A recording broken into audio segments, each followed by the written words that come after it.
March 12th, 2020 started the series of events of the park's closing. About 8:30 p.m., I was riding the Skyliner at Walt Disney World with my daughter. We were breathing in the sights and enjoying all the parks in the area: Universal, Disney, SeaWorld, Orlando.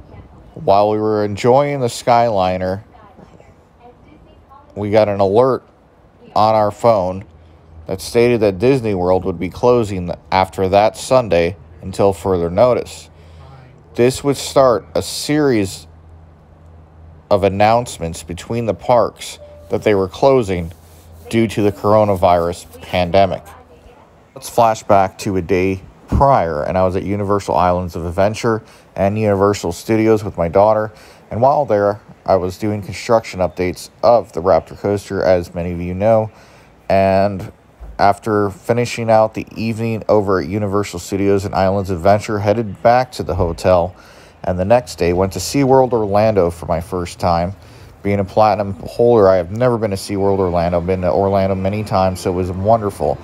Got to check out some of the roller coasters at the park, and also I got to check out what everybody calls as one of the best raft rides, which is Infinity Falls. And everything was going fine, but something seemed out of the ordinary that day.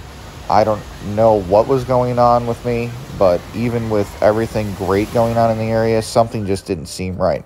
After finishing up the Icebreaker construction updates over at SeaWorld Orlando for you guys, we decided to go back to the hotel, and then we were going to head over to the Skyliner and Disney Springs to finish out our evening. While back at the hotel, my friend from another channel sent me a news article related to firefighters at Reedy Creek, which is Walt Disney World, becoming infected and having to self-quarantine.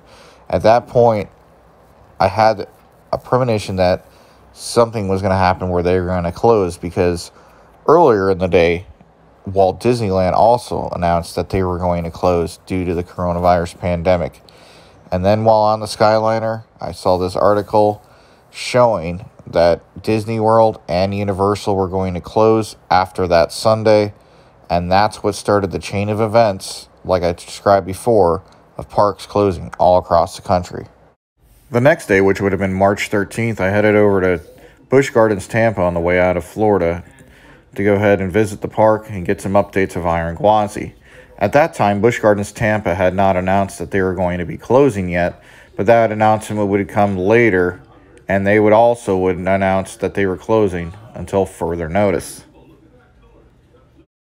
Here's a map of all the parks in the United States before the COVID-19 pandemic and closures started.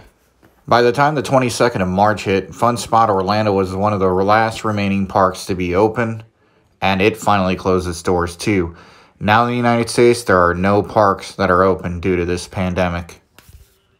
Saturday, March 28th, SeaWorld Entertainment would announce that they were laying off 90% of their staff, furloughing them, basically meaning that they would only receive unemployment, which luckily the government stepped in and passed a bill allowing them to have their full paychecks during this. Disney also announced that they would only pay their employees until April 19th.